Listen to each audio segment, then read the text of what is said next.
যদি কোনো শিশু পৃথিবীর শ্রেষ্ঠ শিশু হতে চায় তাহলে মুহাম্মদুর রাসূলুল্লাহ সাল্লাল্লাহু আলাইহি ওয়াসাল্লামের অনুসরণ করতে হবে। যদি কোনো কিশোর পৃথিবীর শ্রেষ্ঠ কিশোর হতে চায় তাহলে মুহাম্মদুর রাসূলুল্লাহ সাল্লাল্লাহু আলাইহি ওয়াসাল্লামের অনুকরণ করতে হবে। যদি কোনো যুবক পৃথিবীর শ্রেষ্ঠ যুবক হতে চায় তাহলে যুবক মুহাম্মদুর রাসূলুল্লাহ সাল্লাল্লাহু আলাইহি ওয়াসাল্লামকে ফলো করতে হবে। যদি কোনো সেনাপতি পৃথিবীর শ্রেষ্ঠ সেনাপতি হতে চায় তাহলে সেনাপতি মুহাম্মদুর রাসূলুল্লাহ সাল্লাল্লাহু আলাইহি ওয়াসাল্লামের জীবন ইতিহাস অনুকরণ করতে হবে।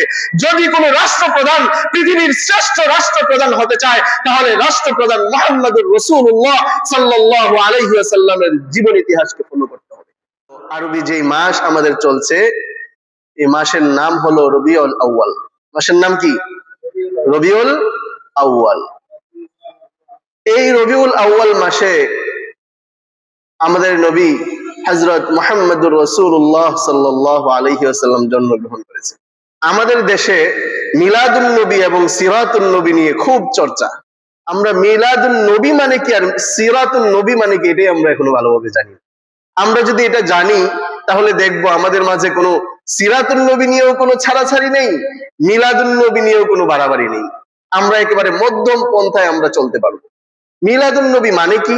মিলাদ মানে হচ্ছে জন্ম। আমার সাথে বলেন, মিলাদ মানে কি? জন্ম। সিরাত মানে হচ্ছে জীবনী, জীবন চরিত। তাহলে মিলাদুন নবী মানে হচ্ছে রাসূলুল্লাহ সাল্লাল্লাহু আলাইহি ওয়াসাল্লামের জন্ম, আর সিরাতুন নবী মানে হচ্ছে রাসূলুল্লাহ সাল্লাল্লাহু আলাইহি ওয়াসাল্লামের জীবনী। জীবনী বলতে মিলাদ থেকে নিয়ে ওয়াফাত পর্যন্ত, জন্ম থেকে নিয়ে শুরু করে মৃত্যু পর্যন্ত 63 বছরের জিন্দেগিকেই বলা হয় সিরাতুন নবী। আর মিলাদুন নবী বলা হয় এই জন্মের স্বল্প সময় যেটা আছে সেই সময়টাকে কি বলা হয়? মিলাদুন নবী। এখন আমাদের বুঝতে হবে আমরা কি মিলাদুন নবী শুধু পালন করব নাকি সিরাতুন নবীও পালন করব? আমি আপনাদেরকে বলি, সিরাতুন নবী সাল্লাল্লাহু আলাইহি ওয়াসাল্লাম সেটা হচ্ছে আলোচনার বিষয়বস্তু, সেটা হচ্ছে জানার বিষয়বস্তু, সেটা হচ্ছে পালন করারও বিষয়বস্তু। কি বললাম? সিরাতুন নবী জানার বিষয়বস্তু, আলোচনার বিষয়বস্তু, মানার বা পালন করারও বিষয়বস্তু। আর মিলাদুন নবী যেটা আছে সেটা শুধু আলোচনার বিষয়বস্তু, এখানে পালন করারও কোনো কিছু নাই, উদযাপন করারও কোনো কিছু নেই। কেন মিলাদুন নবী উদযাপন করার কোনো কিছু নেই?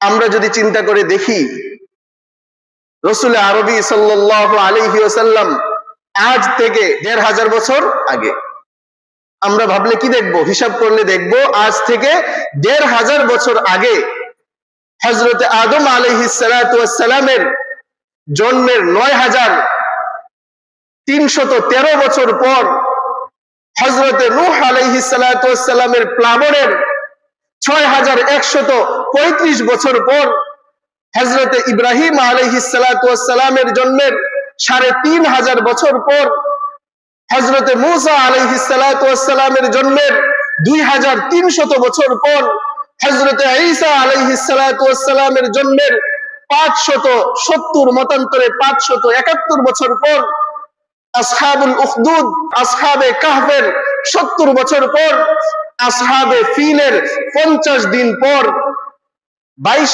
এপ্রিল মতান্তরে ২০ এপ্রিল, ১২ রবিউল আউয়াল মতান্তরে ৮ রবিউল আউয়াল, সুবহ সাদেকের সময় আমার নবী আকায়ে নামদার, তাজদারে মদিনা, ইমামুল আম্বিয়া, সাইয়্যিদুল কাউনাইন, রাহমাতুল লিল আলামিন, আহমদ মুজতবা মুহাম্মদুর রাসূলুল্লাহ সাল্লাল্লাহু আলাইহি ওয়াসাল্লাম এই পৃথিবীতে, এই ধরার পৃষ্ঠে আগমন করেছে। এটা হলো তার জন্ম।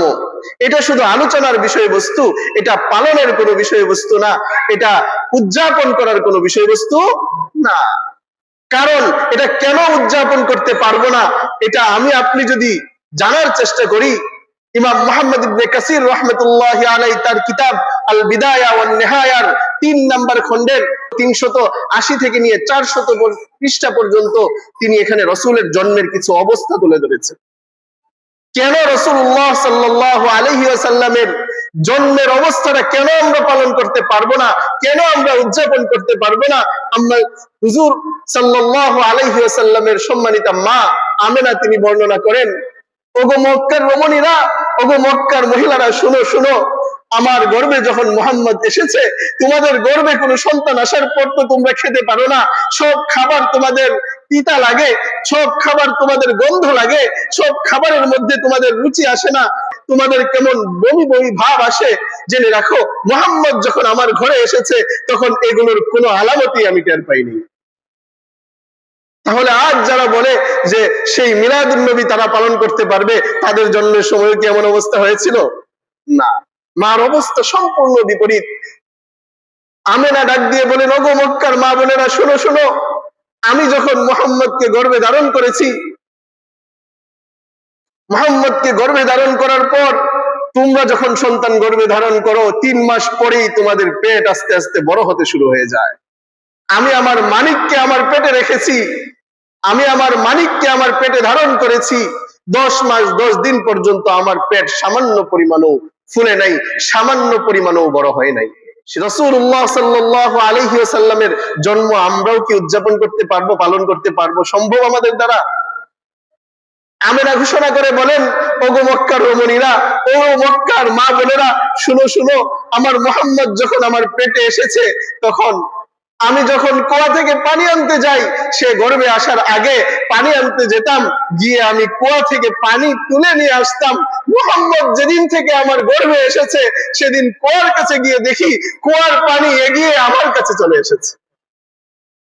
ওগো মক্কার রমণীরা, ওগো মক্কার মা বোনেরা, শুনো শুনো, যেদিন থেকে আমার মানিক আমার গর্ভে এসেছে, সেদিন থেকে আমি যদি কোনো পাথরের মধ্যে পাড়া দেই, সেই পাথর নুনের মতো গলে যায়। আমি যদি কোনো কাঁটার মধ্যে পাড়া দেই, সেই কাঁটা ফুলে রূপান্তরিত হয়ে যায়। ওগো মক্কার রমণীরা, শুনো শুনো, যেদিন আমি আমার মানিককে, যেদিন থেকে আমি আমার মানিককে গর্ভে ধারণ করেছি, সেদিন আমার পুরো ঘর, সেদিন আমার পুরো কামরা মেশকে আম্বরের সুঘ্রাণে মৌ মৌ করতে শুরু করেছে। আমিনা বলেন, আমি যেদিন গর্ভ প্রসব করার সময় যেদিন হলো, আমার ডান দিকে বসে আছে উম্মে আইমান, আমার বাম দিকে বসে আছে আবুল হাবের বাদী সুয়াইবা, আমি হেলান দিয়ে বসে আছি। অন্যান্য মহিলা যখন গর্ভপাত করে তখন তারা কাতরাতে থাকে, কাটা মুরগির মতো কাতরাতে থাকে, তাদের ব্যথা, প্রসবের যন্ত্রণা, মনে হয় হায় হায়, এরপরে আর মনে হয় আমি হায়াত পাবো না এই দুনিয়াতে। স্বামীর পায়ে হাত রেখে বলে, ওগো স্বামী, আপনার পায়ের নিচে আমার জান্নাত, আপনার পায়ের নিচে আমার বেহেশত। কত কথা বলে ফেলেছি, কত ভুল করে ফেলেছি, আমি যদি মৃত্যুবরণ করি তাহলে আমাকে মাফ করে দিয়েন। বাবাকে ডাক দিয়ে বলে, বাবা শোনো, আমি তোমাকে কত বিয়াদবি করেছি বাবার সাথে, আমি যদি মৃত্যুবরণ করি আমাকে মাফ করে দিও। শাশুড়িকে ডাক দিয়ে বলে, ওগো আমার আদরের শাশুড়ি, ওগো আমার আদরের শাশুড়ি মা, আপনাকে কত কিছু বলে ফেলেছি, কত কথা আপনার মানতে পারি নাই, আপনি আমাকে মাফ করে দিয়েন। সবার কাছ থেকে দাবি ছাড়াতে শুরু করে। কিন্তু জেনে রাখো, আমার যেদিন গর্ভপাত হয়েছে, সেদিন একটা পিঁপড়া কামড় দিলেও তো কষ্ট হয়, এতটুকু পরিমাণ কষ্ট আমার হয়নি। যেদিন আমার গর্ভ থেকে সে এসেছে, সেদিন আমি চেয়ে দেখি আমার ঘরের কোনায়, আমি জিজ্ঞেস করলাম, ওগো মা আপনি কে? ডাক দিয়ে বলে, তুমি আমাকে চিনবা না, আমি হচ্ছে আদম পুত্রী হযরতে হাওয়া। উনি বলেন, আপনি কেন এসেছেন? ওগো মা আপনি কে? বাম দিকে তাকিয়ে দেখেন আরো একজন, ডাক দিয়ে বললেন, ওগো মা আপনি কে? তিনি বলেন, আমি হচ্ছি হযরতে ঈসার মা, হযরতে মারিয়াম। পাশে তাকিয়ে দেখেন আরো একজন, আরো এক কোনায় আরো একজন, ডাক দিয়ে বলেন, ওগো মা আপনি কে? বললেন, আমাকে চিনবা না, আমি হচ্ছি ফেরাউন পত্নী আসিয়া। বাম দিকে তাকিয়ে দেখেন আরো একজন, জিজ্ঞেস করলেন, ওগো মা আপনি কে? আপনাকে তো চিনলাম না। তিনি বললেন, আমাকে চিনবা না, আমি হচ্ছি ইব্রাহিম পত্নী হযরতে হাজরা। আল্লাহ তাআলা প্রসবের জন্য মেডিকেল টিম পাঠিয়ে দিয়েছেন। মেডিকেল টিম লাগে না? আল্লাহ তাআলা মেডিকেল টিম পাঠিয়ে দিয়েছেন। 4 জনকে তিনি দেখেছেন, 4 জনই জান্নাতের সুসংবাদ। রাসূলুল্লাহ সাল্লাল্লাহু আলাইহি ওয়াসাল্লাম জন্মগ্রহণ করেছেন। তার মা আমিনা বলেন, যেদিন মুহাম্মদ আমার গর্ভ থেকে জন্মগ্রহণ করেছে, যেদিন সে ধরার পৃষ্ঠে এসেছে, আমি চেয়ে দেখি তার নাভিটাও কাটা। সুবহানাল্লাহ বলবেন না? মায়ের সাথে লাগানো থাকে না নাভিটা, মুহাম্মদ সাল্লাল্লাহু আলাইহি ওয়াসাল্লামের নাভি যেন কেটে ভেতর থেকেই একেবারে পরিষ্কার করে দিয়েছে। শিশু সন্তান যখন জন্মগ্রহণ করে তখন তার গায়ের মধ্যে ময়লা, রক্ত, পানিও লেগে থাকে, পানি লেগে থাকে, কিন্তু আমার মুহাম্মদ যেদিন জন্মগ্রহণ করেছে, কে যেন ভেতর থেকে গোসল করিয়ে পরিষ্কার করে ক্লিন করে তাকে জমিনে পাঠিয়েছে। আমার মুহাম্মদ যেদিন জন্মগ্রহণ করেছে, কে যেন, তোমাদের শিশুরা তো 3 বছর 5 বছর হওয়ার পর মুসলমানি করা লাগে, আমার মুহাম্মদ যেদিন জন্মগ্রহণ করেছে আমি চেয়ে দেখি কে যেন আমার গর্ভ থেকেই তাকে মুসলমানি করিয়ে এই পৃথিবীতে পাঠিয়েছে। তোমাদের সন্তানরা তো, তোমাদের শিশুরা তো জন্মগ্রহণ করার পর ক্রন্দন করে, আমি দেখলাম আমার মুহাম্মদ ভূমিষ্ঠ হওয়ার সাথে সাথেই আত্তাহিয়াতুস সূরাতে পড়েই আমার রবের সেজদায় চলে গিয়েছে। আমার মুহাম্মদ যেদিন আমার গর্ভ থেকে ভূমিষ্ঠ হয়েছে আমি দেখলাম আমার সামনে পারস্যে এমন একটা জ্যোতি বের হইল, যেদিন সে জন্মগ্রহণ করেছে আমি দেখলাম আমার পেট থেকে এমন একটা নূরের আলো বের হইল, এই আলোতে আমি পারস্যের বড় বড় প্রাসাদ গুলো দেখতে পাচ্ছিলাম। মুহাম্মদুর রাসূলুল্লাহ সাল্লাল্লাহু আলাইহি ওয়াসাল্লাম যেদিন জন্মগ্রহণ করলেন সেদিন পারস্যের রাজপ্রাসাদের 14টা গম্বুজ ধসে পড়ে গিয়েছিল। মুহাম্মদুর রাসূলুল্লাহ সাল্লাল্লাহু আলাইহি ওয়াসাল্লাম যেদিন জন্মগ্রহণ করলেন পারস্যের 1000 বছর ধরে প্রজ্বলিত যে আগুন কুণ্ড ছিল, অগ্নিকুণ্ড ছিল, 1000 বছর ধরে কোনোদিন সেটা নিভে নাই। মুহাম্মদুর রাসূলুল্লাহ সাল্লাল্লাহু আলাইহি ওয়াসাল্লামের জন্মের সাথে সাথেই প্রজ্বলিত 1000 বছর ধরে সেই অগ্নিকুণ্ড নিভে গেল। কাবা শরীফের ভেতরে অনেকগুলো মূর্তি ছিল, যেদিন তিনি জন্মগ্রহণ করেছেন সবগুলো মূর্তি ভেঙে নিচে পড়ে গিয়েছে। সাওয়া নামক যেই সমুদ্র ছিল ইরানে, সেই সাওয়া নামক সমুদ্র রাসূলুল্লাহ সাল্লাল্লাহু আলাইহি ওয়াসাল্লামের জন্মের সময় শুকিয়ে গিয়েছে। এই অলৌকিক ঘটনাগুলো ঘটেছে। তাহলে বলেন তো আমার সাথে আপনারা বলেন, আর যারা বলে আমরাও মিলাদুন নবী পালন করব, আমরাও এটা পালন করব, রাসূলের মিলাদ আর সামান্য মানুষের মিলাদ, সাধারণ মানুষের মিলাদ কি কোনোদিন এক হতে পারে? এটা কি কোনোদিন পালন করা যাবে? এটা কি পালনীয়?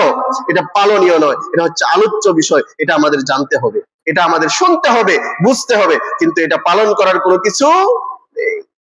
পালন করতে হবে তাহলে কি? সিরাতুন নবী সাল্লাল্লাহু আলাইহি ওয়াসাল্লাম। দেখেন, আমরা যদি কারো জীবন ইতিহাস নিয়ে আলোচনা করি, এর মধ্যে জন্মের তারিখ আছে না, জন্ম আছে না? তাহলে সিরাতের মধ্যে মিলাদ আছে, কিন্তু মিলাদের মধ্যে সিরাত। জন্মের কারণেই যদি খুশি হলে যদি রাসূলের ইশক যদি ঝরে পড়তো, জন্মের কারণে খুশি হলেই যদি এটাকেই যদি ইশকে রাসূল বলা হতো, তাহলে সবার আগে জান্নাতে যেত আবু লাহাব। কারণ আমরা জানি আবু লাহাবের দাসীর নাম ছিল কি? সুয়াইবা। যেদিন সে আবু লাহাব চাচাকে রাসূলের জন্মের সুসংবাদ দিল, ওগো মুনিব, আপনার তো ফুটফুটে এক ভাতিজা হয়েছে, ভাতিজার জন্মে এতটা খুশি হয়েছিল যে বাদী তাকে এই সংবাদ দিয়েছিল, এই বাদীকে সে আজাদ করে দিয়েছে। অথচ এই আবু লাহাবের কাছে যখন সিরাতের প্রশ্ন আসলো, এই আবু লাহাবের কাছে যখন সিরাত নিয়ে সামনে দাঁড়ালেন, এই আবু লাহাবের কাছে যখন 63 বছরের জিন্দেগির রাসূল সাল্লাল্লাহু আলাইহি ওয়াসাল্লাম আল্লাহর ফরমান নিয়ে যখন সামনে দাঁড়ালেন, হে আমার চাচা, হে আমার গোষ্ঠী, তোমরা যদি লা ইলাহা ইল্লাল্লাহ পড়ো, রাসূলুল্লাহ সাল্লাল্লাহু আলাইহি ওয়াসাল্লাম সকলকে একসাথে জমা করলেন। জমা করে বললেন, সকলেই মনে করলো যে আলামিন আমাদেরকে ডাকছে, কি কারণে? চলো গিয়ে দেখি। এখানে জমা হলো আবু লাহাব। কে আসলো? আবু লাহাব জমা হয়েছে। জমা যখন হলো, তখন আল্লাহর রাসূল সাল্লাল্লাহু আলাইহি ওয়াসাল্লাম দাওয়াত দিতে চাইলেন, তাদেরকে বললেন যে তোমরা বলো কুলু লা ইলাহা ইল্লাল্লাহ তুফলিহুন, তোমরা যদি এক আল্লাহকে বিশ্বাস করো, এই কথা যদি তোমরা স্বীকার করো, তাহলে তোমরা জান্নাতে প্রবেশ করবা, তোমরা সফল কাম হয়ে যাবা। তখন আবু লাহাব কি বললো জানেন? একটা পাথর নিয়ে এসে বলল, তাব্বান লাকা লিহাযা জামাআতানা, হে ভাতিজা, তুমি কি এই জন্য আমাদেরকে জমা করেছো? তুমি ধ্বংস হও। যে আবু লাহাব জন্মের সময় খুশি হয়ে নিজের বাদী সুয়াইবাকে আজাদ করে দিয়েছিল, সেই আবু লাহাবের সামনে যখন সিরাতের প্রশ্ন আসলো, সেই আবু লাহাবের সামনে যখন 63 বছরের জিন্দেগির কর্মপন্থা সামনে আসলো, তখন আবু লাহাব ভাতিজাকে ধ্বংসের কথা বলে এখান থেকে চলে গেল। আবু লাহাব যেদিন রাসূলকে ধ্বংস হওয়ার অভিশাপ দিয়ে গিয়েছিল, আল্লাহ তাআলা আবু লাহাবকেও ধ্বংসের এমন কথা দিয়ে দিয়েছেন, এমন বার্তা দিয়ে দিয়েছেন, কিয়ামত পর্যন্ত মানুষ পড়তে থাকবে। আমরা পড়ি না, তাব্বাত ইয়াদা আবি লাহাবি ওয়া তাব। আল্লাহ তাআলা বললেন, তুমি আমার হাবিবকে অভিশাপ দাও, তুমি আমার হাবিবকে অভিসম্পাত করে ধ্বংস হবে, তুই ধ্বংস হয়ে যাবি, তোর স্ত্রীও ধ্বংস হয়ে যাবে। আল্লাহ তাআলা আবু লাহাবকে কি করে দিলেন? ধ্বংস করে দিলেন। মিলাদের কারণে খুশি হয়েই যদি কেউ শুধু জান্নাতে চলে যেত, সফল কাম হয়ে যেত, তাহলে আবু লাহাবও কি হয়ে যেত? সফল কাম। রাসূলুল্লাহ সাল্লাল্লাহু আলাইহি ওয়াসাল্লাম জন্মগ্রহণ করার পর দাদা এসে বললেন, আমার হাতে একটু দাও না। ও বৌমা আমার হাতে একটু দাও না, আমার আদরের মানিককে একটু আমার হাতে দাও না। কোলে নিয়ে তিনি ছিলেন ওই কাবা শরীফের, তিনি ছিলেন মক্কার মুতাওয়াল্লি। কি ছিলেন? আব্দুল মুত্তালিব কি ছিলেন? মক্কার মুতাওয়াল্লি ছিলেন। তিনি বললেন একটু দাও না। তিনি কোলে নিয়ে সকালের কুসুম কুসুম যে রোদটা আছে না, স্নিগ্ধ হাওয়ার মাঝে একটা কুসুম রোদ, এই রোদে নিয়ে তিনি বসলেন। শিশুকে রোদ খাওয়ানো, রোদ পোহায় না অনেকেই, তিনি নিয়ে বসলেন। হঠাৎ করে চিৎকার শোনা যায়, ওগো আমার বৌমা, দেখো দেখো, দেখে যাও। কি হলো আব্বাজান? গিয়ে দেখে কই, দেখো রোদ তো আমার গায়ে লাগছে ঠিকই, কিন্তু আমার নাতির গায়ে তো রোদ লাগে না। কে যেন ছাতা ধরে ছায়া দিয়ে আমার নাতিকে এই রোদ থেকে হেফাজত করে দিচ্ছে। তাহলে কি বুঝলাম? আমার নবীর যে মিলাদ, এই মিলাদ কোনোদিন কি করা যাবে না? পালন করা যাবে না। হযরত আম্মা জান আয়েশা রাদিয়াল্লাহু তাআলা আনহা বলেন, আল মুআজামুল আওসাত লিত-তাবারানির 6285 নম্বর হাদিসের বর্ণনা, আন আয়েশা রাদিয়াল্লাহু তাআলা আনহা আন রাসূলিল্লাহি সাল্লাল্লাহু আলাইহি ওয়াসাল্লাম আন জিবরিল আলাইহিস সালাম قلبت مشارق الأرض ومغاربها فلم أجد رجلا أفضل من محمد صلى الله عليه وسلم ولم أرى بيتا أفضل من بيت بني هاشم। আমি হযরত জিবরাইল আলাইহিস সালাতু ওয়াস সালাম বলেন, আমি পূর্ব থেকে পশ্চিম পর্যন্ত ভ্রমণ করেছি। হযরত মুহাম্মদুর রাসূলুল্লাহ সাল্লাল্লাহু আলাইহি ওয়াসাল্লাম থেকে উত্তম কোনো মানুষ আমি দেখি নাই। আমি পূর্ব থেকে পশ্চিম পর্যন্ত ভ্রমণ করেছি, আমি বনি হাশেমের চেয়ে উত্তম গোত্র, উত্তম বংশ আর দেখি নাই। তাহলে আমার নবী সবচেয়ে বড় বংশের ছিলেন, সবচেয়ে সম্ভ্রান্ত বংশের ছিলেন। আমার নবী পৃথিবীর সর্বশ্রেষ্ঠ মানুষ ছিলেন। সুতরাং আমার নবীর মিলাদ কোনোদিন কি করা যাবে না? পালন করা যাবে না। শুধু আলোচনা করা যাবে, কিন্তু মানতে হবে কি? সিরাত। মানতে হবে কি? সিরাত। আমার নবী শিশু ছিলেন। আমার নবী যখন জন্মগ্রহণ করেছেন, জন্মগ্রহণ করার পর আমিনা কোলে নিয়েছে। নিয়ম ছিল ওই গ্রাম থেকে, যেখানের অবস্থা, যেখানের পরিবেশ অনুকূলে আছে শিশুদের, সেখানে নারীরা এসে মক্কা থেকে শিশু নিয়ে যেত দুধ পান করানোর জন্য। দুধ পান করানোর জন্য বনু সাদ গোত্রের সাথে হালিমাতুস সাদিয়া তিনি তায়েফ থেকে আসলেন মক্কায় শিশু গ্রহণ করার জন্য। কি নেওয়ার জন্য? টাকার বিনিময়ে তারা কি করান? দুধ পান করান। সকলের উট আগে আগে চলে আসলো, বাহন আগে আগে চলে আসলো। হালিমাতুস সাদিয়া সবার পরে আসলেন। এসে দেখেন মক্কার যত সম্ভ্রান্ত বড় লোকের এমপি মন্ত্রীদের, অর্থাৎ এখনের এমপি মন্ত্রীদের যারা প্রভাব প্রতিপত্তিওয়ালা ছিল, তাদের সন্তানদেরকে সবাই নিয়ে গিয়েছে। একজন মাত্র সন্তান আছে যে এতিম। হালিমাতুস সাদিয়া স্বামীকে বলে, ও আমার স্বামী, এমনি এমনি তো ফেরত যেতে মনটা চাচ্ছে না, মন সায় দিচ্ছে না, চলেন না এই এতিম বাচ্চাটাকেই নিয়ে যাই। হালিমা সংক্ষেপে বলছি, হালিমাতুস সাদিয়া বলে, যখন থেকে আমি গ্রহণ করলাম তখন থেকেই শুধু দেখলাম বরকত আর বরকত, বরকতের কোনো শেষ আমি দেখলাম না। আমি তাকে বাড়ি নিয়ে যাওয়ার সময় সকলেই আমাকে জিজ্ঞেস করলো, হালিমা তুমি কি ওই আগের বাহনটাই কি তোমার আছে? কয় হ্যাঁ, আগেরটাই তো আছে। তাহলে এখন দেখছি সবার আগে আগে চলছে, আমার বাহন সবার আগে গিয়ে তায়েফে পৌঁছে গিয়েছে। আমি গিয়ে দেখলাম যেখানে আমার ছাগলগুলোর ওলানে দুধ ছিল না, আমি গিয়ে দেখলাম সেখানে ছাগলগুলো প্রতিদিন ওলান ভর্তি করে দুধ নিয়ে ঘরে ফিরে আসে, আমরা তৃপ্তি ভরে পান করি। যেখানে আমার স্তনে দুধ ছিল না, আব্দুল্লাহ খেতে পারছিল না, সেখানে আব্দুল্লাহ পরিতৃপ্ত হয়ে খেলো, মুহাম্মদুর রাসূলুল্লাহ সাল্লাল্লাহু আলাইহি ওয়াসাল্লাম পরিতৃপ্ত হয়ে খেলেন। শিশু থেকেই তিনি কেমন মুনসিফ ছিলেন, তিনি কেমন ইনসাফগার ছিলেন। চিন্তা করলে দেখবেন শিশু মুহাম্মদুর রাসূলুল্লাহ সাল্লাল্লাহু আলাইহি ওয়াসাল্লাম, তিনি তো ইনসাফ বুঝার কথা না, তিনি তো কোনটা সততা কোনটা ন্যায়পরায়ণতা সেগুলো বুঝার কথা না, কিন্তু তারপরে আল্লাহ তাআলা সেই শিশুবেলা থেকে তাকে এমন প্রজ্ঞা দিয়েছিলেন, তিনি শিশুবেলা থেকেই ইনসাফ করেছেন। দেখেন তিনি যখন দুধ পান করতেন, হালিমা বলেন আমি কোনোদিন 2 স্তরের দুধ তাকে পান করাতে পারি নাই। একটা যখন পান করতো আরেকটা সে পান করতো না, আরেকটা তার দুধ ভাই আব্দুল্লাহর জন্য রেখে দিত। তাহলে এখনের যারা শিশু আছে তাদের জন্য শিশু মুহাম্মদুর রাসূলুল্লাহ সাল্লাল্লাহু আলাইহি ওয়াসাল্লাম থেকে শিক্ষা গ্রহণ করার কিছু আছে না নাই? এখন যারা কিশোর আছে তাদের জন্য কিশোর মুহাম্মদুর রাসূলুল্লাহ সাল্লাল্লাহু আলাইহি ওয়াসাল্লামের জীবনী থেকে শিখার আছে না নাই? যদি কোনো শিশু পৃথিবীর শ্রেষ্ঠ শিশু হতে চায় তাহলে মুহাম্মদুর রাসূলুল্লাহ সাল্লাল্লাহু আলাইহি ওয়াসাল্লামের অনুসরণ করতে হবে। যদি কোনো কিশোর পৃথিবীর শ্রেষ্ঠ কিশোর হতে চায় তাহলে মুহাম্মদুর রাসূলুল্লাহ সাল্লাল্লাহু আলাইহি ওয়াসাল্লামের অনুকরণ করতে হবে। যদি কোনো যুবক পৃথিবীর শ্রেষ্ঠ যুবক হতে চায় তাহলে যুবক মুহাম্মদুর রাসূলুল্লাহ সাল্লাল্লাহু আলাইহি ওয়াসাল্লামকে ফলো করতে হবে। যদি কোনো সেনাপতি পৃথিবীর শ্রেষ্ঠ সেনাপতি হতে চায় তাহলে সেনাপতি মুহাম্মদুর রাসূলুল্লাহ সাল্লাল্লাহু আলাইহি ওয়াসাল্লামের জীবন ইতিহাস অনুকরণ করতে হবে। যদি কোনো রাষ্ট্রপ্রধান পৃথিবীর শ্রেষ্ঠ রাষ্ট্রপ্রধান হতে চায় তাহলে রাষ্ট্রপ্রধান মুহাম্মদুর রাসূলুল্লাহ সাল্লাল্লাহু আলাইহি ওয়াসাল্লামের জীবন ইতিহাসকে ফলো করতে হবে। কারণ মুহাম্মদুর রাসূলুল্লাহ সাল্লাল্লাহু আলাইহি ওয়াসাল্লামের জীবন ইতিহাস এটা আমাদের জন্য উত্তম আদর্শ। আল্লাহ তাআলা সূরাতুল আহজাবের 21 নম্বর আয়াতে বলেন, লাকাদ কানা লাকুম ফি রাসূলিল্লাহি উসওয়াতুন হাসানাহ। আমার আল্লাহ তাআলা বলেছেন যে মুহাম্মদুর রাসূলুল্লাহ সাল্লাল্লাহু আলাইহি ওয়াসাল্লামের জীবন ইতিহাসের মধ্যে তোমাদের জন্য রয়েছে উত্তম আদর্শ।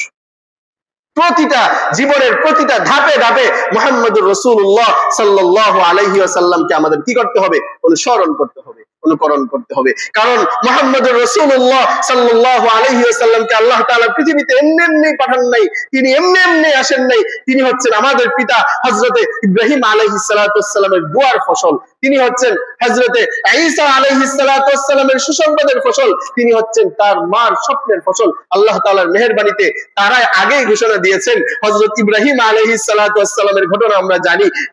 86 বছর পর্যন্ত দোয়া করে একজন শিশুকে তিনি একজন সন্তান তিনি লাভ করেছিলেন। তার নাম হচ্ছে ইসমাইল জবিহুল্লাহ। যখন হযরত ইব্রাহিম আলাইহিস সালাতু ওয়াসসালাম কাবাগরের নির্মাণ শেষ করলেন, আল্লাহ তাআলা খুশি হয়ে ঘোষণা করলেন, ওগো আমার খলিল, তুমি যদি আজকে খুশি হয়ে আমার কাছে যা চাইবা আমি তোমাকে তাই প্রদান করব, তোমাকে আমি আজকে তাই দান করব। ইব্রাহিম আলাইহিস সালাতু ওয়াসসালাম চিন্তা করলেন, 86 বছর পর্যন্ত দোয়া করে পাইলাম জমজম ওয়ালাকে, 86 বছর পর্যন্ত দোয়া করে পাইলাম জবিহুল্লাহকে, আজকে আর জবিহুল্লাহকে চাইবো না, আজকে আমি হাবিবুল্লাহকে চাইবো। সূরাতুল বাকারার 129 নম্বর আয়াতে আল্লাহ তাআলা ঘোষণা করেন যে ইব্রাহিমকে যখন আমি অফার দিলাম, ওগো ইব্রাহিম তুমি আমার কাছে আজকে যা চাইবা আমি তোমাকে তাই দান করব, তখন ইব্রাহিম আমার কাছে কি চাইলো?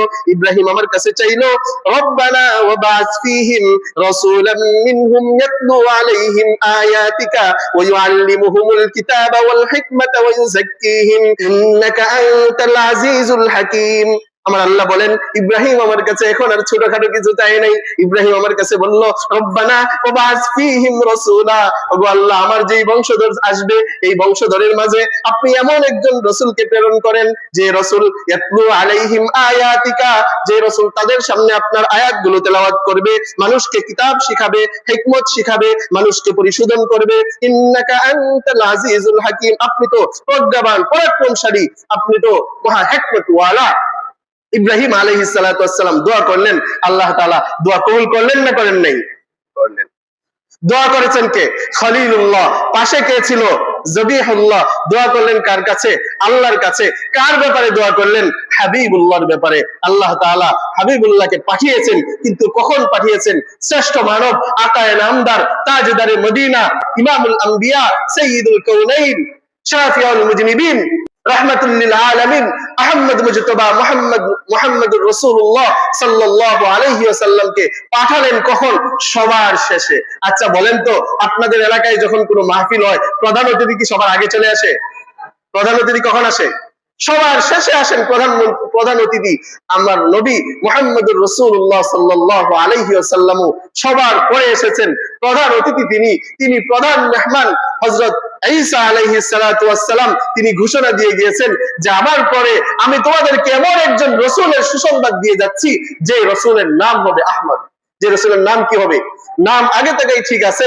আকাশে নাম হলো পরিচিত আহমদ, জমিনে নাম হলো মুহাম্মদ। আহমদ নাম হলো সবচেয়ে বেশি প্রশংসাকারী, মুহাম্মদ নাম হলো সবচেয়ে বেশি প্রশংসিত। সূরাতুল সাফের 6 নম্বর আয়াতে আল্লাহ তাআলা বলেন, হযরতে ঈসা আমার বন্ধুর ব্যাপারে সুসংবাদ দিয়ে গিয়েছে। হযরতে ঈসা বলেন, وَإِذْ قَالَ عِيسَى ابْنُ مَرْيَمَ يَا بَنِي إِسْرَائِيلَ إِنِّي رَسُولُ اللَّهِ إِلَيْكُمْ مُصَدِّقًا لِمَا بَيْنَ يَدَيَّ مِنَ التَّوْرَاةِ ومبشرا برسول يأتي من بعد اسمه أحمد। ঈসা আলাইহিস সালাতু ওয়াস সালাম বললেন, ইয়া বনি ইসরাঈল, হে বনি ইসরাঈল, ইন্নী রাসূলুল্লাহি ইলাইকুম, আমি তোমাদের কাছে রাসূল রূপে প্রেরিত হয়েছি। মুসাদ্দিকাল লিমা বাইনা ইয়াদাইয়া মিনাত তাওরাহ, আমার সামনে তাওরাত, যেই তাওরাত রয়েছে আমি সেই তাওরাতকে সত্যায়নকারী। ওয়া মুবাশশিরাম বিরাসূলি ইয়াতি মিন বাদি ইসমুহু আহমদ, আমি তোমাদেরকে আমার পরের এমন এক রাসূলের সুসংবাদ দিয়ে যাচ্ছি যে রাসূলের নাম হবে আহমদ। রাসূলের নাম কি হবে? আহমদ। তাহলে যার নাম আহমদ, যার আসমানে পরিচিত, যার নাম মুহাম্মদ জমিনে পরিচিত, সেই মুহাম্মদ, সেই নবীর চেয়ে উত্তম কোন মানুষ পৃথিবীতে আছে নাকি? আছে? সেই রাসূল সাল্লাল্লাহু আলাইহি ওয়াসাল্লামের জন্মের মাস চলছে, এখন যদি কেউ বলে আমি রাসূলের মিলাদ পালন করব, আমি রাসূলের জন্ম পালন করব, কিন্তু সিরাত পালন করব না, দেখবেন কেউ যদি শুধু মিলাদ নিয়ে পড়ে থাকে, সিরাতের ধারে না, শুধু জন্ম। আমি বলে দিলাম, শুরু থেকে আলোচনা করছি, রাসূলের মিলাদকে অনুকরণ করার মতো কোনো জিনিস নেই। রাসূলের মিলাদকে অনুকরণ করার মতো কোনো জিনিস নাই, কারণ জন্মের সময় তার যে অবস্থাগুলো হয়েছিল আমাদের সাধারণ মা বোনদের কারো এই অবস্থা হয় না। কিন্তু সিরাতকে আমরা অনুসরণ করতে পারবো। রাসূলের সিরাত কি? রাসূলের সিরাত হলো নামাজ, রাসূলের সিরাত হলো আযান, রাসূলের সিরাত হলো দাড়ি, রাসূলের সিরাত হলো মিসওয়াক, রাসূলের সিরাত হলো টুপি, রাসূলের সিরাত হলো ভালো ব্যবহার করা, মানুষের সিরাত হলো মেহমানদারি করা, রাসূলের সিরাত হলো মানুষের সাথে উত্তম আচরণ দেখানো, রাসূলের সিরাত হলো প্রতিটা ক্ষেত্রেই রাসূলের সুন্নাত অনুযায়ী জীবন যাপন করা, সেটা হলো রাসূলের সিরাত। সুতরাং সিরাত 63 বছরের সিরাতকে গ্রহণ করা বাদ দিয়ে আমরা একদিনের মিলাদের পিছনে কি পড়ে থাকবো? না। মিলাদ হচ্ছে আলোচ্য বিষয়, মিলাদ আমাকে মানতে হবে, না মানলে রাসূলের অস্তিত্বকে অস্বীকার করা হবে। নাউযুবিল্লাহ, আমরা মিলাদকে অস্বীকার করি না, মিলাদকে মানি, কিন্তু সিরাতকে, মিলাদ হচ্ছে আমাদের আলোচ্য বিষয় আর সিরাত হচ্ছে আমাদের পালনীয় বিষয়। সিরাত পালন করবো তো ইনশাআল্লাহ আমরা। আল্লাহ রাসূল সাল্লাল্লাহু আলাইহি ওয়াসাল্লামকে আল্লাহ তাআলা পাঠালেন। দেখেন, আপনি যখন কোনো জিনিস কাউকে দান করবেন, খুঁটা দিতে হলে কোন জিনিসের খুঁটা মানুষ দেয়? বড় জিনিস না ছোট জিনিস? বড় জিনিস। রাসূলুল্লাহ সাল্লাল্লাহু আলাইহি ওয়াসাল্লামকে এই পৃথিবীতে আল্লাহ তাআলা পাঠিয়ে আল্লাহ তাআলা সমগ্র জাতিকে খুঁটা দিয়েছেন। সূরাতু আলে ইমরানের 164 নম্বর আয়াতের বর্ণনায় আল্লাহ তাআলা বলেন, لقد من الله على المؤمنين إذ بعث فيهم رسولا من أنفسهم يتلو عليهم آياته ويزكيهم ويعلمهم الكتاب والحكمة وإن كانوا من قبل لفي ضلال مبين। কি বলছেন? লাকাদ মান্নাল্লাহু আলাল মুমিনিন, মুমিনদের উপর আল্লাহ তাআলা অনুগ্রহ করেছেন, মানে আল্লাহ তাআলা মান্নুন শব্দ ব্যবহার করেছেন। মান্নুন শব্দের আবিধানিক অর্থ হলো খোঁটা দেওয়া। কাউকে কিছু দিয়ে আমরা অনেক সময় খোঁটা দিই না, আরে ভাই দেন একটা পরোটা, তরে না গতকালকে খাওয়াইছিলাম, এই যে তরে না গতকালকে খাওয়াইছিলাম, এটার নাম কি? খোঁটা। তাহলে আল্লাহ তাআলা ছোট জিনিস দিয়ে খোঁটা দেন নাই, আল্লাহ তাআলা বলছেন আমি রাসূলকে প্রেরণ করে মুমিনদের উপর আমি অনুগ্রহ করেছি, প্রেরণ করেছি। আল্লাহ তাআলা বলেন ইয়াতলু আলাইহিম আয়াতিহি, কারণ আমার খলিল দোয়া করেছিলেন যেন আমি তাদের কাছে এমন একজন রাসূলকে প্রেরণ করি যিনি তাদেরকে তার আয়াত তেলাওয়াত করে শোনাবে। আমি সেই জন্য তাদের কাছে আমার রাসূল, আমার হাবিবকে পাঠালাম। ওয়ায়ুযাক্কিহিম, এবং যেন তাদেরকে পরিশোধন করে, আমি তাদেরকে পরিশোধন করার জন্য আমার হাবিবকে পাঠালাম। ওয়াল্লিমুহুমুল কিতাবা ওয়াল হিকমা, যেন তাদেরকে কিতাব এবং প্রজ্ঞা শিক্ষা দিতে পারে, এই জন্য আমার হাবিবকে পাঠালাম। তাহলে আমার নবী, অন্যান্য যে রাসূলরা ছিলেন, নবীরা ছিলেন, তারা ছিলেন শুধু একটা কওম, একটা জাতির জন্য নবী। তারা ছিলেন শুধু একটা গোত্র অথবা একটা জাতির জন্য, একটা এলাকার জন্য নবী, কিন্তু আমার নবী সমগ্র জাতির জন্য নবী। তারা যে শুধু জাতির জন্য বা কওমের জন্য নবী ছিলেন, যেমন হযরতে নূহ আলাইহিস সালাতু ওয়াস সালামের ব্যাপারে আল্লাহ তাআলা সূরাতুল আরাফের 59 নম্বর আয়াতে আল্লাহ তাআলা বলেন, لقد أرسلنا نوحا إلى قومه فقال يا قوم اعبدوا الله ما لكم من إله غيره।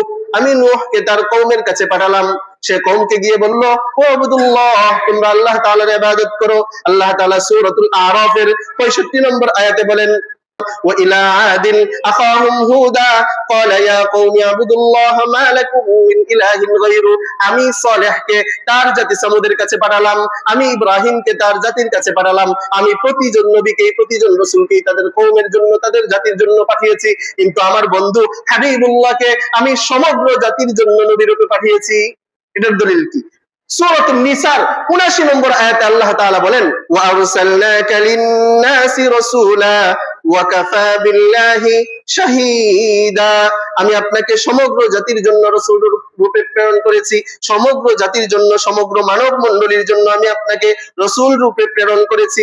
অন্য এক জায়গায় সূরাতুল আরাফের ১৫৮ নম্বর আয়াতে আল্লাহ তাআলা বলেন কুল ইয়া আইয়ুহান নাস ইন্নী রাসূলুল্লাহি ইলাইকুম জামিআ, আল্লাহ তাআলা সেখানে রাসূলের কথা বলে দিয়েছেন, রাসূল বললেন আমি তোমাদের সকলের জন্য রাসূল স্বরূপ প্রেরণ হয়েছি।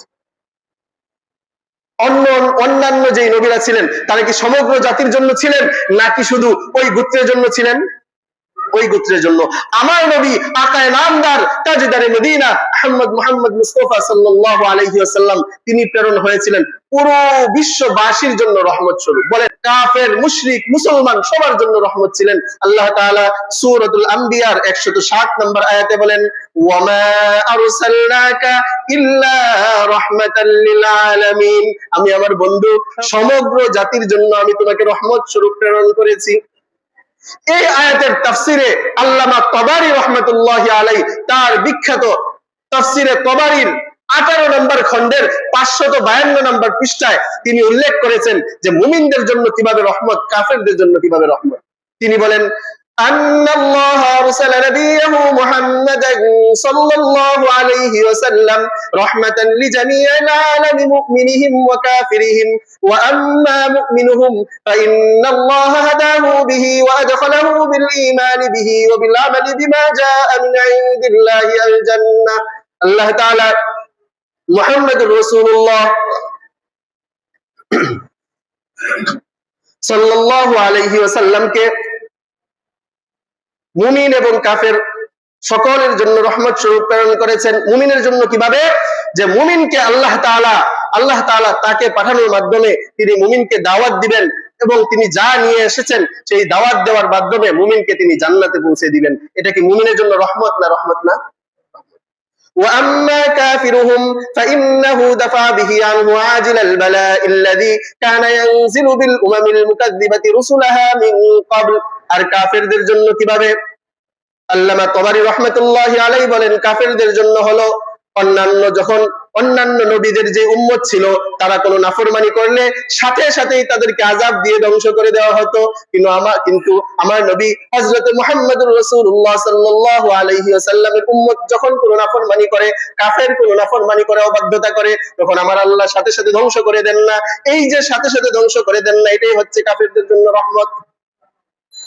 এগুলো হচ্ছে আমার নবীর সিরাত, আমার নবীর মিলাদ। যে মাস চলছে রাসূলের মিলাদ সিরাত নিয়ে একদিনে আলোচনা করে শেষ করা যাবে না। আমরা ইনশাআল্লাহ ধারাবাহিক রাসূলের শান মান নিয়ে আলোচনা করব ইনশাআল্লাহ। আমার রাসূল কেমন সুন্দর ছিলেন, আমার রাসূলের চেহারা কেমন ছিল, আখলাকের দিক দিয়েই শুধু আমার রাসূল সুন্দর ছিলেন না, আমার রাসূল চেহারায় কেমন ছিলেন। আম্মা জান আয়েশা রাদিয়াল্লাহু তাআলা আনহা বলেন এই মিশরের রমণীরা তোমরা তো হযরত ইউসুফকে দেখে তোমাদের হাতগুলো কাটছিলে, আর মিশরের যে নারীরা তারা ইউসুফ আলাইহিস সালামের সৌন্দর্য দেখে মুগ্ধ হয়ে হাত কেটে দিয়েছিল। আল্লাহ তাআলা সেটা কোরআনে ঘোষণা করে দিয়েছেন وقطعن أيديهن وقلن حاش لله ما هذا بشرا إن هذا إلا ملك كريم। এটা তো কোনো মানুষ নয়, এটা হচ্ছে সম্মানিত ফেরেশতা। মিশরের নারীরা কি বলেছিল?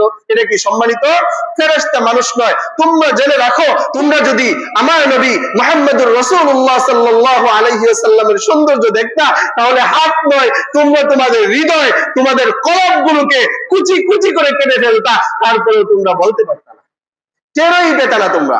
আমার নবীর সৌন্দর্য ছিল এমন। তাহলে আমার নবীর সিরাত মানতে হবে না মিলাদ মানতে হবে? সিরাত মানতে হবে, মিলাদ আলোচনা করতে হবে। কারণ মিলাদ যদি শুধু পালনীয় হতো, আমরা জানি, আমি শেষ করে দিচ্ছি, আমরা জানি রাসূলুল্লাহ সাল্লাল্লাহু আলাইহি ওয়াসাল্লামের আদরের চাচা আবু তালেব, তিনি তাকে কত আদর করেছেন, তিনি এত আদর করেছেন পৃথিবীতে আর কেউ রাসূলুল্লাহ সাল্লাল্লাহু আলাইহি ওয়াসাল্লামকে এত আদর করতে পারেন নাই। তিনি মুসলমান হন নাই, ইসলাম ধর্ম গ্রহণ করেন নাই। মা মৃত্যুবরণ করার পর দাদা হাল ধরেছেন, দেখাশোনা করেছেন। 10 বছর বয়সে যখন দাদা ইন্তেকাল করলেন, তখন চাচা 10 বছর বয়স থেকে লালন পালন করতে শুরু করলেন। যখন তিনি নবুয়ত প্রাপ্ত হলেন, সর্দারদেরকে দাওয়াত দিতে শুরু করলেন, মূর্তিদেরকে খারাপ বলতে শুরু করলেন। সর্দাররা নালিশ নিয়ে আসছে, আবু তালেব, তোমার ভাতিজা তো আমাদের মূর্তিগুলোকে খারাপ বলে সাবধান করে দিলাম, সামনে থেকে যদি বলে তুমি আমাদের নেতা, তুমি আমাদের সর্দার, এই জন্য তোমার ভাতিজাকে কিছু বলি নাই, সামনে থেকে যদি এরকম করে তোমার কথা কিন্তু আমাদের মনে থাকবে না। আবু তালেব ঘরে এসে বললেন, ও আমার ভাতিজা, সর্দাররা তো এই বলতেছে, তুমি এগুলো আর কইরো না। ভাতিজা চোখের পানি ছেড়ে দিয়ে কতক্ষণ চুপ রইলেন। আবু তালেব চিৎকার দিয়ে বলেন, ওগো আমার ভাতিজা, তোমার চোখের পানি আমি সহ্য করতে পারি না, পৃথিবীর সবকিছু আমি সহ্য করতে পারি, তোমার চোখের পানি আমি সহ্য করতে পারি না। বলো তুমি কেন কাঁদছো? আমার এই জীবন তোমার জন্য আমি উৎসর্গ করে দিব, আমার এই জীবন তোমার জন্য দিয়ে দিব। রাসূল সাল্লাল্লাহু আলাইহি ওয়াসাল্লাম জবাব দিলেন, ও আমার চাচা, আমাকে আল্লাহ যে জন্য পাঠিয়েছে আপনি সেটা করতে আপনি আমাকে নিষেধ করলেন। তখন আবু তালেব বললেন, যাও, আজ থেকে তুমি তোমার কাজ করবা। কেউ যদি কিছু তোমাকে করতে চায়, কেউ তোমাকে কিছু বলে, কেউ যদি তোমাকে কিছু করতে চায়, আগে আমি আবু তালেবকে হত্যা করে তারপর তোমার উপর আঙ্গুল বাড়াতে হবে, তোমার উপর হাত বাড়াতে হবে। কেমন ভালোবাসতেন ভাতিজাকে। যখন মৃত্যুবরণ করবে তখন ভাতিজা গিয়ে বললেন, চাচা, আপনি তো সারা জীবন আমাকে এত আদর করেছেন, আপনি জাহান্নামে চলে যাবেন, এটা আমি কোনোদিন সহ্য করতে পারবো না। আপনি শুধু একবার বলেন যে আমার দিনকে আপনি কবুল করলেন। চাচা বলল, সারা জীবন আমি আমার বাপ দাদার ধর্ম পালন করে এসেছি, এখন যদি আমি এমন করি যে তোমার ধর্মে আমি চলে যাই, দীক্ষিত হয়ে যাই, মানুষ বলবে জীবনের শেষ মুহূর্তে বাপ দাদার ধর্ম ছেড়ে ভাতিজার ধর্মকে গ্রহণ করেছে, আমি পারবো না। আল্লাহ তাআলা আয়াত নাযিল করে দিলেন, সূরাতুল কাসাসের 56 নম্বর আয়াত। আল্লাহ বলেন, إنك لا تهدي من أحببت ولكن الله يهدي من يشاء। হে নবী, আপনি যাকে ভালোবাসেন, আপনি যাকে চান, তাকে আপনি চাইলেই হেদায়েত দিতে পারবেন না। আবার আল্লাহ যাকে চান তাকেই হেদায়েত দান করেন। হেদায়েত কাকে দান করেন? আল্লাহ যাকে চান তাকে দান করেন। রাসূলুল্লাহ সাল্লাল্লাহু আলাইহি ওয়াসাল্লাম হাদিস বর্ণনা করেছেন, নোমান ইবনে বশীর, বুখারীর মধ্যে হাদিসটি বর্ণনা আছে, যে বর্ণিত আছে, সবচেয়ে কম শাস্তি দেওয়া হবে জাহান্নামে আবু তালেবকে। বুখারী শরীফের 6562 নম্বর হাদিসের বর্ণনাকারী হলেন হযরতে নোমান ইবনে বশীর রাদিয়াল্লাহু তাআলা আনহু। তিনি বলেন, ক্বালা রাসূলুল্লাহ সাল্লাল্লাহু আলাইহি ওয়াসাল্লাম, ইন্না أهون أهل النار عذابا يوم القيامة رجل على أخمص قدميه جمرتان يغلي منهما دماغه। হাশরের ময়দানে জাহান্নামের মধ্যে সবচেয়ে কম শাস্তি যাকে দেওয়া হবে সে হচ্ছে এমন একজন লোক যার দুই পায়ের নিচে আগুনের জুতা পরিয়ে দেওয়া হবে। এতটা উত্তাপ হবে, সেই আগুনের উত্তাপের কারণে, প্রচন্ডতার কারণে তার দিমাগটা গলে গলে নিচে পড়তে থাকবে। এতটা উত্তাপ হবে, এতটা গরম হবে, প্রচন্ড গরমের কারণে পায়ের নিচে জুতা পরিয়েছে, এই জুতার কারণে মাথার যে মগজ আছে, দিমাগ আছে, এটা গলে গলে পড়তে শুরু করবে। এটাই হচ্ছে সবচেয়ে কম শাস্তি। তাহলে আজ যদি এমন হতো, যারা শুধু মিলাদ মানে, যারা শুধু মিলাদ নিয়ে পড়ে থাকে, মিলাদ আসার পরে যারা শুধু জশ্নে জুলুস করতে চায়, যারা শুধু খিচুড়ি খেতে চায়, তারা যদি শুধু মিলাদেই মানে, তাহলে তো আবু তালেবও কোথায় চলে যেত? জান্নাতে চলে যেত, কারণ জন্মের কারণে খুশি হয়েছিল। আবু লাহাবও জান্নাতে চলে যেত, জন্মের কারণে খুশি হয়ে বাদী আজাদ করে দিয়েছিল, কারণ তারা সিরাত মানে নাই দেখে তারাও চিরস্থায়ী কোথায় যাবে? জাহান্নামে। তাহলে কি মানতে হবে আমাদের? সিরাত মানতে হবে, মিলাদ আলোচনা করতে হবে, সিরাত মানতে হবে। সুইলা সাওমি ইয়াউমিল ইসনাইন, তাকে সোমবারের রোজার ব্যাপারে প্রশ্ন করা হলো। আল্লাহ রাসূল সাল্লাল্লাহু আলাইহি ওয়াসাল্লাম বলেন, বুলিতু ফিহি, আমি এই দিন রোজা রাখি, কারণ হলো এই দিন আমি জন্মগ্রহণ করেছি। তাহলে রাসূল যেদিন জন্মগ্রহণ করেছেন কি রাখতেন? রোজা রাখতেন। আর রাসূলের জন্মদিন পালন করতে গিয়ে আমরা কি করি? খাবার খাই, বিরিয়ানি পাকাই, খিচুড়ি পাকাই, এগুলো করা যাবে না। যদি করতেই চাই, রাসূলের সিরাতকে নিজের জীবনে ধারণ করে রাসূলের প্রতিটা সুন্নতকে আমার চেহারার মধ্যে আমি নিয়ে আসব, আমার আখলাকে, আমার কথাবার্তায় আমি নিয়ে আসব। যদি রাসূলের আখলাক আমাদের যুবকদের মধ্যে চলে আসে, পাড়ায় পাড়ায় ঝগড়া হবে না, ভাইয়ে ভাইয়ে ঝগড়া হবে না, ফ্যামিলি ঝগড়া হবে না, চাচাতো ভাই ঝগড়া হবে না, নিজের আপন ভাইয়ে ভাইয়ে ঝগড়া হয়। ওই দিন 2 দিন আগে আপনারা হয়তো নিউজটা দেখে থাকবেন, বাবাই বলছে যা তোর ভাইয়ের চোখ উপড়ায় নিয়ে আস, ভাইয়ের চোখ উপড়ায় নিয়ে বাবার হাতের মধ্যে সন্তান দিয়ে দিচ্ছে। সম্পত্তির জন্য। কেন? রাসূলের আদর্শ বাস্তবায়িত না হওয়ার কারণে, রাসূলের আখলাক মানুষের জীবনে বাস্তবায়িত না হওয়ার কারণে আজ আমাদের সমাজে এগুলো ঘটছে। আমরা সবাই ইনশাআল্লাহ রাসূলের আখলাক নিজেদের মধ্যে ধারণ করার চেষ্টা করব তো ইনশাআল্লাহ। আল্লাহ তাআলা আমাদের সবাইকে তৌফিক দান করুন। আমিন। ওয়া আখিরু দাওয়ানা আনিল হামদুলিল্লাহ।